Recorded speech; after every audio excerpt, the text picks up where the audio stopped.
Discipline. What is it? How can we use it? And why is everybody talking about discipline? So, for me, in my experience, discipline has been one of the greatest tools to build the skill of discipline, and one of the greatest tools that I've used to observe myself and be able to make real changes. So, to start with, building discipline, I think discipline is the ultimate currency for transformation. My motto is when in doubt, discipline it out, because discipline can always be transformed and transmuted into a different energy form or a different circumstance. Without discipline, you're up the creek without a paddle, in my eyes. So, when we begin to do something that requires discipline, we start to break outside of our normal comfort zone. So, whether that be waking up at 4 o'clock in the morning rather than sleeping until 6 and getting up to go to work, we wake up at 4 to go to the gym for an hour. So, at the start, we usually run on motivation where we'll start to draw energy and draw inspiration from an external source, and that's where we get kind of like see something, get the idea, and then we go and we have a crack. When we begin to see change and our body starts to feel change, say we lose a couple of kilos, or start getting strength or getting momentum, this is where building the skill of discipline, having that skill and muscle of discipline, can help us out drastically, because we start to hit that outer limit of what we think is possible for ourselves. How healthy do we think we should be, or how healthy do we believe that we can be? So, when we hit this outer limit of any emotion in our life, whether it be health, happiness, love, connection, we will come up against these outer limits. And so that's when we will start to see um, we'll start to see kickback, and we'll start to see resistance show up in our lives. And it's up to us to have the discipline to keep going when we don't feel like it. So we may draw into our life, uh, say if we have kids like myself, and I didn't have the discipline, or I didn't see myself as someone that woke up and goes to the gym at 4 a.m. I may draw into my existence my kids keeping me up at night, waking up multiple times, giving me all the reasons to not get up and go to the gym like I said I would. However, that is a really, really, really great sign. When resistance comes up, it's just an indication that we are on the outer limits of our comfort zone. So our body is creating these situations to try and kick us out and knock us off path, and kind of break that vision and take us back to where we feel safe, because we might not feel safe being 5 kilos lighter, or um, that sort of any sort of change. So our body wants to bring us back to what it knows and what it needs to be safe. So building that discipline skill, whether it be in any sort of aspect, if you've practiced discipline in one area of life, it can transmute and transfer into another area, because you know you have discipline, you've done something that you didn't want to do and you did it and you got a great result. So that's why it is important, because as soon as you hit those outer limits, and we all have outer limits of different emotions, I like to visualize it as everybody has a whole range of cups, and the cups are filled with emotions, right? So each emotion is a cup, and everybody, depending on their upbringing, depending on their previous life experiences, everybody has a certain level in their cups that they need to reach. That's their standard of living, and that's what they consent to being true for themselves and of the world.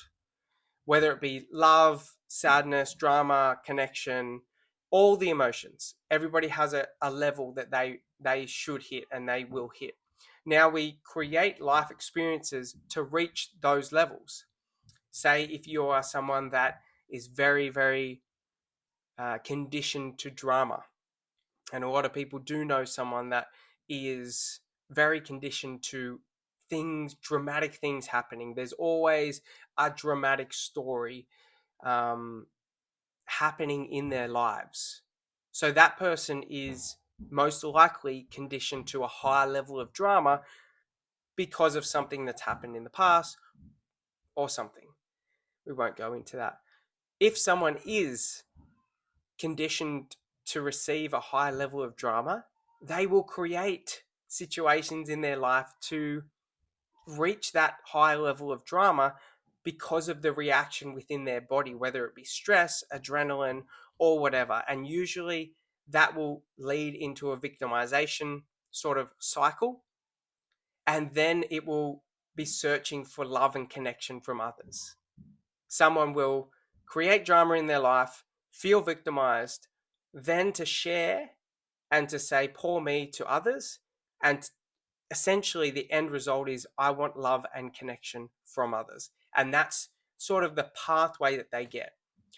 So, on the contrary, if you are conditioned to a lot of love and connection and happiness, you will create that and you will create a life that's all good things happen.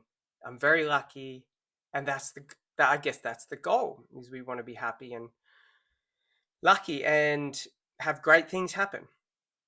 So an important element is why discipline. This is where I believe the magic has come in, and from my experience, it's worked wonders. Is that if we generate discomfort, so if we purposely generate discomfort and overfill our discomfort cup, what happens then? That was a question that I thought is, if I remove all the pleasurable things in my life, if I completely cut them out, what happens? And I'll tell you, things happen by law, not by chance. So if you consciously overfill your uncomfort and your uncomfortable cup, and you remove your pleasure cup, you remove everything that fills your pleasure cup, and you overfill your discipline or your discomfort cup, life your life and your life experience has no other option but to find ways to give you experiences to create and generate those emotions. So life starts to become incredibly magical. Random things happen that create these incredible emotions. You'll get this very random thing that happens that makes you happy on the spot. You'll be blessed by the parking fairies. You will receive incredible emails. You may receive money. You'll receive these random synchronicities because your subconscious, and when I say your body, I mean your body and your subconscious.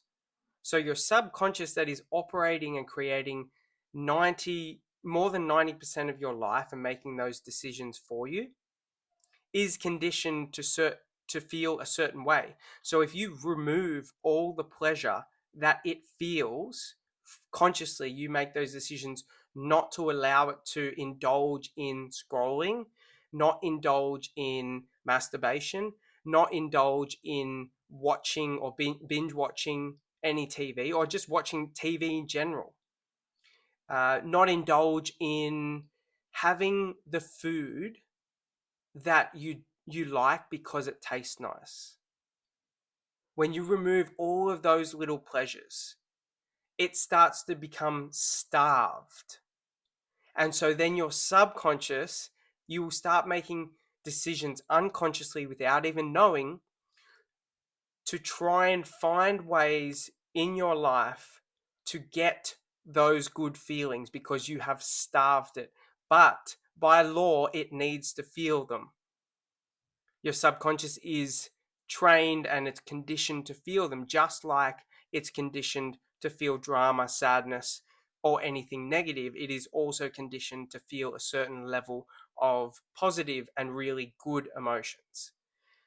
So that's the when you build discipline and you overfill your discomfort cup, that's when you can start to really see magic happen in your life. And that's the incredible power. And that's how I've lived my life. I continually remove the little pleasures in my life because it delays it. And just like a rubber band, the more that you bend the rubber band back, the stronger, harder, and faster that it flicks. And as I go and as I share my journey on this channel, I will continue to share all of these incredible synchronicities that come from discipline and from forcing myself outside of my comfort zone and filling that discomfort cup up.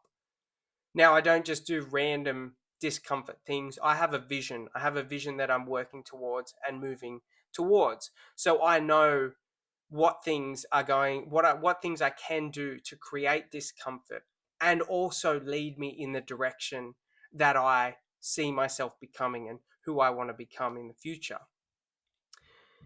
If there was one thing that I could suggest to someone, especially a man, is have a schedule, have a vision of who you want to become in 5 years. If that's too long, 3 years, 2 years, 1 year, this week, next week, in a month, 2 months, whatever time frame feels right for you. Have a vision of who you want to become and possibly start with a vision of who you don't want to be. If you're really unhappy with who you are, why are you unhappy? Take note of that. Take observation. What about me when I look in the mirror? What don't I like?